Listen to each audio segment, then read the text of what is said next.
तो फाइनली दोस्तों तुम्हारे भाई का एक्वेरियम का स्टैंड बन के रेडी हो चुका था। तो मैं आ चुका था अपने न्यू एक्वेरियम्स लेने, जहाँ पर मैंने सिलेक्ट किए थे 2-2 फीट के 2 एक्वेरियम, 2 1.5 1.5 फीट के एक्वेरियम। घर पर जल्दी जाना था तो मैंने यहाँ के भाइयों से थोड़ा जल्दी काम करने के लिए कहा, क्योंकि घर थोड़ा दूर था और मुझे वीडियोज़ भी शूट करनी थी। इस भाई से मैंने इतना काम करवाया कि इसकी शक्ल देखने लायक थी। अबे साले। भाई का बहुत ज़्यादा मूड खराब हो चुका था इतना काम करने के बाद, लेकिन मेरा दूसरा एक्वेरियम भी आ चुका था तो मैं जल्दी से निकल चला था घर की तरफ।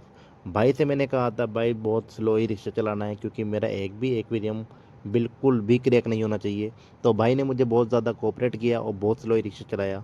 इतना स्लो ही रिक्शा चलाया भाई, हमारे बाद वाले जितने भी रिक्शा थे सब आगे निकल चुके थे, देख लो यार। गजब बेइज्जती है। लेकिन मैंने फिर भी भाई को कुछ नहीं कहा, क्योंकि भाई लेट होने से ज़्यादा ज़रूरी था मेरा एक भी डेमो का सही सलामत घर पे पहुंचना।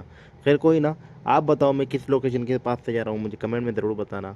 फाइनली तुम्हारा भाई घर पर आ चुका था अपने चारों एक्वेरियम को ज़िंदा और सही सलामत लेके। ये रहे मेरे ओल्ड एक्वेरियम्स, ये रहा तुम्हारा भाई का स्टैंड जिसके ऊपर मैं एक्वेरियम जमाऊँगा। फ़िलहाल के लिए मैंने इनको एक गत्ते के ऊपर रखा है, क्योंकि मुझे मार्केट जाके इन चारों एक्वेरियमों के लिए लेकर आनी है थर्माकोल। और फाइनली 1000 किलोमीटर का सफ़र करके तुम्हारा भाई लेकर आ चुका है ये थर्माकोल। ये कुछ मेरे प्रोडक्ट्स जो कि इन एक्वेरियम के लिए ऑनलाइन मंगवाए थे, एक्वा सॉइल थी, लाइट थी, बाकी इसकी एसेसरीज थी। खैर मैं स्टार्ट कर चुका था अपना मेन काम, इन एक्वेरियमों को धीरे धीरे यहाँ से हटाना था। उसके बाद मेजरिंग करके मेरे को इन एक्वेरियमों को वापस जमाना था। क्योंकि मेरे पास टाइम बहुत कम था तो मैंने बहुत स्पीड में काम करना स्टार्ट कर दिया था, बिल्कुल फ्लैश के माफिक। और इतनी स्पीड में काम करने के बाद तुम्हारा भाई थक चुका था, बहुत खतरनाक वाला। तो फाइनली बारी आ चुकी थी अपनी थर्माकोल की शीट को इस स्टैंड के ऊपर लगाने की। ये पहली शीट इजीली आ चुकी थी, क्योंकि ये स्टैंड 3x5 का था और ये शीट 3 फीट की थी, तो इसको मैंने आराम से लगा दिया था। बट थोड़ा बहुत गैप आ रहा था, जो कि मैंने गत्ते को लगा के एकदम कंप्लीट सही कर चुका था। बारी थी दोनों कॉर्नरों की। इन दोनों कॉर्नरों को मैंने मेजरिंग टेप पे आराम से इनका नाप लिया, उसके हिसाब से ही मेरे को पूरी एक प्लेन शीट के 2 पीस करने थे। वैसे तो मेरे को 4 पीस करने थे, लेकिन पहले स्टार्टिंग के 2 पीस करके उनको देखना था कि एकदम ओके आ रहे हैं या नहीं। फाइनली मैंने नाप ले लगा करके इसके पीसों को देखा, और जब मैंने रख कर देखा तो एकदम कम्प्लीटली ओके पीस कटा था पूरा। इसी हिसाब से मेरे को पूरे 4 पीस काटने थे।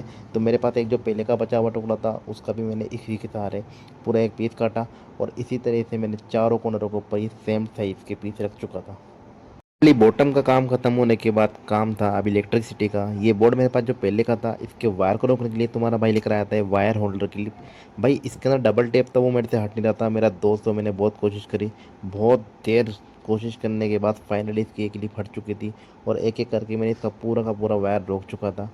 अब बारी थी इसकी सजावट की। अब आप सोच रहे होंगे इसमें यार सजावट किस तरीके से करेगा, वो आपको वीडियो में आगे पता लगेगा मैंने ये डबल टेप क्यों यूज़ किया है। ये लाइट मेरे हाथ में देखने के बाद आप समझ गए होंगे कि मैंने डबल टेप क्यों यूज़ किया था। ये लाइट तुम्हारा भाई नॉर्मल सी लाइट है, इसको डेकोरेशन के लिए थोड़ा लाइटिंग के लिए यूज़ कर रहा है।